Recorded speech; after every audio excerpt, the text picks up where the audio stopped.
Industrial robotics plus embedded system എന്ന് പറയുന്ന ഒരു സാധനം ഒരു പ്രോപ്പർ കോഴ്സ് ഞാൻ ഇതുവരെ കണ്ടിട്ടില്ല. ആക്ച്വലി ഇൻഡസ്ട്രിയൽ റോബോട്ടിക്സ് എന്ന് പറഞ്ഞിട്ട് തന്നെ ഒരു നല്ലൊരു കോഴ്സ് പ്രൊവൈഡ് ചെയ്യുന്ന ഇൻസ്റ്റിറ്റ്യൂട്ട്സോ കാര്യങ്ങളോ തന്നെ വളരെ കുറവാണ്. ഇല്ലയെന്ന് തന്നെ നമ്മൾ ചിലപ്പോൾ പറയേണ്ടി വരും. അപ്പോൾ നിങ്ങൾ അങ്ങനത്തെ ഒരു സിലബസ് കാണുകയാണെന്നുണ്ടെങ്കിൽ നിങ്ങൾ അതിനകത്ത് നോക്കണം ഈ റോബോട്ടിക്സിനകത്ത് എന്താണ് അവർ കവർ ചെയ്യുന്നത്. നമസ്കാരം.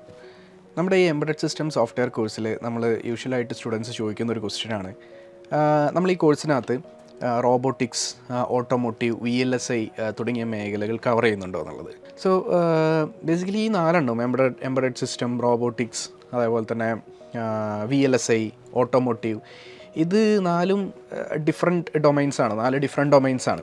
ഇപ്പോൾ റോബോട്ടിക്സ് എടുക്കുകയാണെന്നുണ്ടെങ്കിൽ, റോബോട്ടിക്സ് പഠിക്കാൻ താല്പര്യമുള്ള ഒരാളാണ് നിങ്ങളെന്നുണ്ടെങ്കിൽ നിങ്ങൾ ആദ്യം തന്നെ ചെയ്യേണ്ടത്, ഇപ്പോൾ ഇന്ത്യയിലൊരു സിനാരിയോ നമ്മൾ എടുത്തു നോക്കുകയാണെന്നുണ്ടെങ്കിൽ നമുക്ക് ഏറ്റവും കൂടുതൽ ഡിമാൻഡ്സ് ഉള്ളത് റോബോട്ടിക് സോഫ്റ്റ്വെയർ എഞ്ചിനീയേഴ്സിനാണ്. അപ്പോൾ നമുക്ക് നോക്കിക്കഴിഞ്ഞാൽ ഇവിടെ റോബോട്ടിക് ഹാർഡ്വെയർസ് ഉണ്ടാക്കുന്ന കമ്പനീസ് ഉണ്ട്. അതായത് ഇപ്പോൾ ഈ ബൈപ്പഡൽ റോബോട്ട്സുകളാണെന്നുണ്ടെങ്കിലും, ക്ലീനിങ് റോബോട്ടുകളാണെന്നുണ്ടെങ്കിലും, ക്വാഡ്രപ്പഡ് റോബോട്ട്സ്, നമ്മുടെ 4 കാലിൽ നടക്കുന്ന ക്വാഡ്രപ്പഡ് റോബോട്ട്സ്, അങ്ങനത്തെ റോബോട്ടുകൾ ഉണ്ടാക്കുന്ന കമ്പനികൾ ഉണ്ടെങ്കിൽ പോലും അത് വളരെ ചുരുക്കമാണ്. എങ്കിൽ പോലും നമുക്ക് ഈ റോബോട്ടിക് സോഫ്റ്റ്വെയർ ഡെവലപ്മെൻറ്റിന് ഇന്ത്യയിൽ കുറേ അധികം സാധ്യതകളുണ്ട്. കുറേ അധികം കമ്പനീസ് റോബോട്ടിക് സോഫ്റ്റ്വെയർ ഡെവലപ്മെൻറ്റിനകത്ത് വർക്ക് ചെയ്യുന്നുണ്ട്.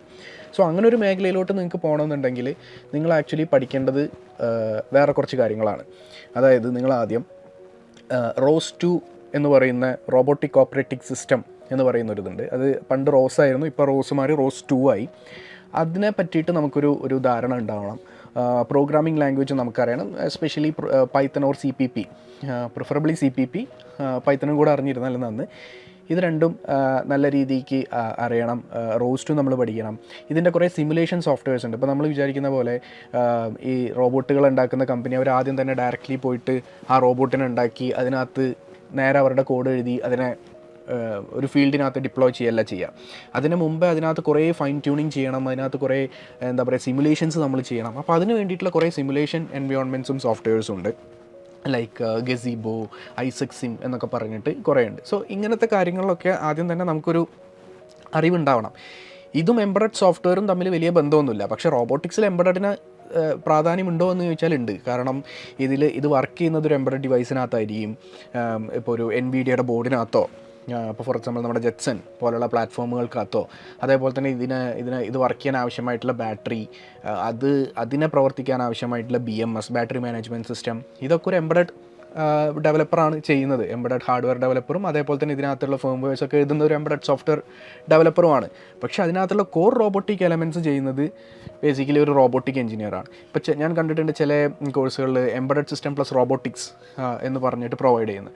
പക്ഷേ അതിനകത്തുള്ളൊരു കുഴപ്പം, അവിടെ നമ്മൾ നോക്കേണ്ടത് ഇപ്പോഴും നമ്മളുടെ ആൾക്കാർക്കുള്ള ധാരണ, ഇപ്പോൾ നമ്മുടെ കോളേജുകളിലൊക്കെ നോക്കുകയാണെന്നുണ്ടെങ്കിൽ, എസ്പെഷ്യലി നമ്മുടെ ടെക്നിക്കൽ യൂണിവേഴ്സിറ്റീസിലും കോളേജസിലൊക്കെ റോബോട്ടിക്സ് എന്ന് പറഞ്ഞ് നമ്മൾ പഠിക്കുന്ന ഒരു കാര്യം വെറുതെ മോട്ടേഴ്സ് കറക്കാനും, അതേപോലെ തന്നെ ക്യാമറ, അൾട്രാസോണിക് സെൻസർ, നമ്മുടെ IR സെൻസർ, അങ്ങനെയുള്ള സെൻസറുകളൊക്കെ ഉപയോഗിച്ചിട്ട് ലൈൻ ഫോളോവേഴ്സ് ഉണ്ടാക്കുക, അതേപോലെ തന്നെ എന്താ പറയുക ഒബ്സ്റ്റക്കിൾ അവോയ്ഡിങ് റോബോട്ടുകൾ ഉണ്ടാക്കുക, മോട്ടറുകൾ കറക്കുക, സെർവോ മോട്ടോഴ്സ് യൂസ് ചെയ്യുക, അങ്ങനെ കുറേ കാര്യങ്ങളൊക്കെയാണ് പഠിക്കുന്നത്. ഇതിനകത്ത് റോബോട്ടിക് എലമെൻ്റ് ഉണ്ടോ എന്ന് ചോദിച്ചു കഴിഞ്ഞാൽ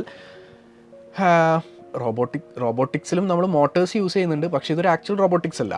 ഇൻഡസ്ട്രിയൽ റോബോട്ടിക് എന്ന് പറയുന്നത് വേറെ തന്നെ ഒരു ഏരിയയാണ്. അത് പഠിക്കണമെന്നുണ്ടെങ്കിൽ, അത് പഠിക്കാൻ താല്പര്യമുള്ള ആൾക്കാരാണ് നിങ്ങളെങ്കിൽ പഠിക്കേണ്ടത് ഇങ്ങനത്തെ കാര്യങ്ങളല്ല. വെറുതെ ഒരു മൈക്രോ കൺട്രോളർ ഉപയോഗിച്ചിട്ട് ഒരു മോട്ടർ കറക്കുക, അങ്ങനത്തെ കാര്യങ്ങളല്ല പഠിക്കേണ്ടത്. ഞാൻ നേരത്തെ പറഞ്ഞ ടോപ്പിക്കുകളിലൊക്കെ നിങ്ങൾ കുറച്ച് അറിവുണ്ടാക്കാൻ നോക്കണം. റോസ് 2, ഗസീബോ, ഐസക് സിം, അല്ലെങ്കിൽ സ്ലാം, പെർസെപ്ഷൻ, അങ്ങനത്തെ കുറേ 3D മാപ്പിംഗ്, അങ്ങനത്തെ കുറേ കാര്യങ്ങളിലൊക്കെ നിങ്ങൾ ഒരു അറിവുണ്ടാക്കാനായിട്ട് നോക്കണം. അങ്ങനത്തെ സാധനങ്ങൾ നമ്മുടെ കോഴ്സിനകത്തില്ല. കാരണം ഇത് തന്നെ വേറൊരു സെപ്പറേറ്റ് കോഴ്സാണ്. സോ ഇത് രണ്ടും കൂടെ നമുക്ക് കൊടുക്കാനായിട്ട് പറ്റില്ല. സോ അത് വേറെ തന്നെ നമുക്കൊരു സ്പെഷ്യലൈസേഷൻ ചെയ്ത് പഠിക്കേണ്ട ഒരു കാര്യമാണ് ഇൻഡസ്ട്രിയൽ റോബോട്ടിക്സ് എന്നുള്ളത്. പിന്നെ രണ്ടാമത് വരുന്നത് ഓട്ടോമോട്ടീവ് എടുക്കാം. സോ 2 രീതിയിൽ നമുക്ക് ഓട്ടോമോട്ടീവ് പ്രൊജക്റ്റുകൾ ക്ലാസിഫൈ ചെയ്യാം. അതിനകത്ത് ഒന്ന് ഓട്ടോസാർ പ്രൊജക്റ്റുകളും ഒന്ന് നോൺ ഓട്ടോസാർ പ്രൊജക്റ്റുകളുമാണ്. ഓട്ടോസാർ എന്ന് പറയുന്നത് ബേസിക്കലി ഇതിന് വേണ്ടിയിട്ട് ഉണ്ടാക്കിയിട്ടുള്ള ഒരു ലെയേർഡ് ആർക്കിടെക്ട്. നിങ്ങൾക്ക് ഗൂഗിളൊക്കെ ചെയ്ത് നോക്കിക്കഴിഞ്ഞാൽ ഓട്ടോസാറിൻ്റെ ആർക്കിടെക്ചർ എങ്ങനെയാണ് കാര്യങ്ങളൊക്കെ മനസ്സിലാവും. അതിനകത്ത് നിങ്ങൾക്ക് എക്സ്പെർട്ടീസ് വേണമെന്നുണ്ടെങ്കിൽ കുറേ കമ്പനീസ് ഈ ഓട്ടോസാർ സ്പെസിഫിക് ടൂൾസുകൾ ഇറക്കുന്നുണ്ട്. 2 രീതിയിലുള്ള, ഇപ്പോൾ നമുക്ക് ക്ലാസിക് ഓട്ടോസാർ, അഡാപ്റ്റീവ് ഓട്ടോസാർ എന്നൊക്കെ പറഞ്ഞിട്ട് നിങ്ങൾക്ക് നെറ്റിനകത്തൊക്കെ വായിക്കാൻ പറ്റും.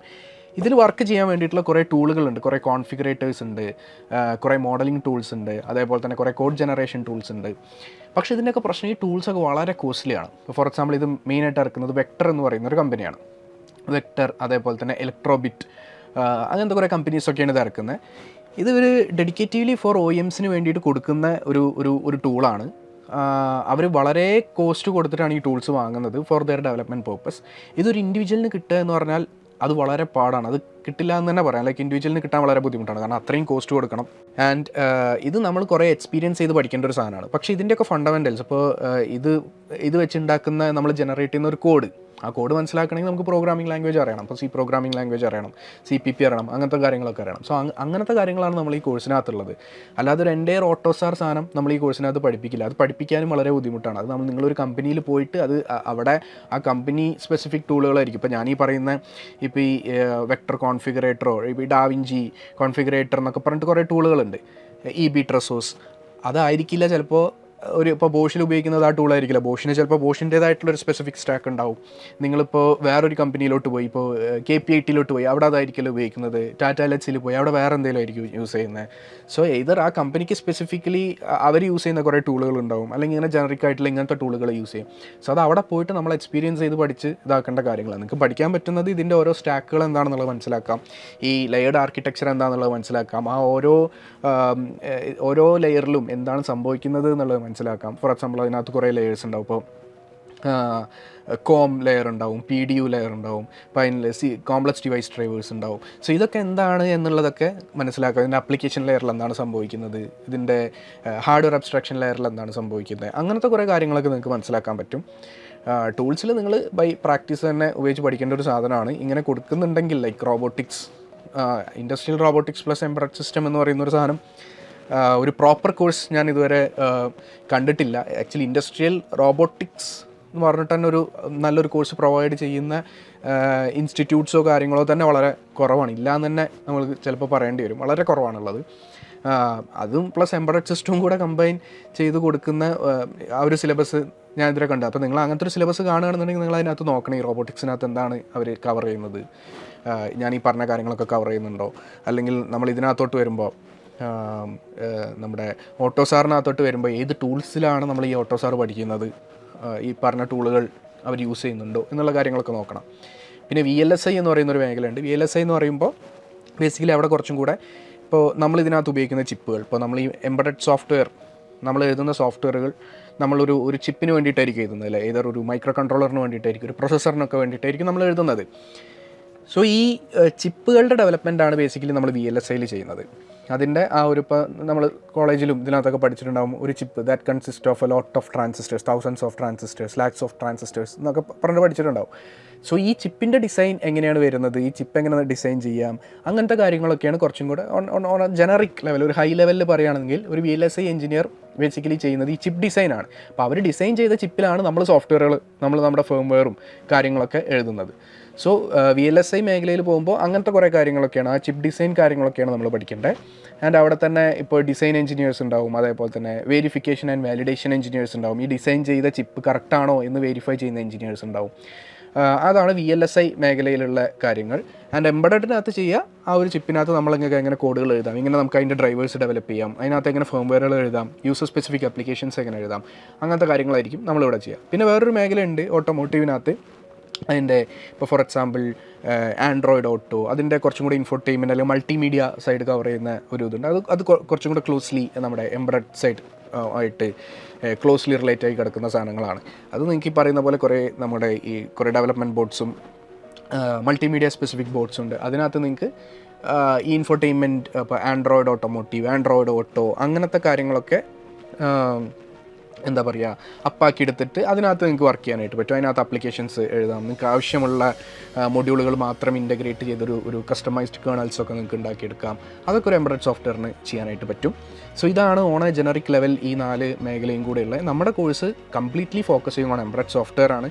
അതിനകത്ത് നമ്മൾ ഇൻഡസ്ട്രിയൽ റോബോട്ടിക്സ് നമുക്ക് പഠിപ്പിക്കുന്നില്ല. അത് എൻ്റയർലി തന്നെ വേറൊരു സ്പെഷ്യലൈസേഷനാണ്. ഓട്ടോസാർ നമുക്കില്ല. ഓട്ടോസാർ എന്ന് പറയുന്നത് വേറെ തന്നെ ഒരു മേഖലയാണ്.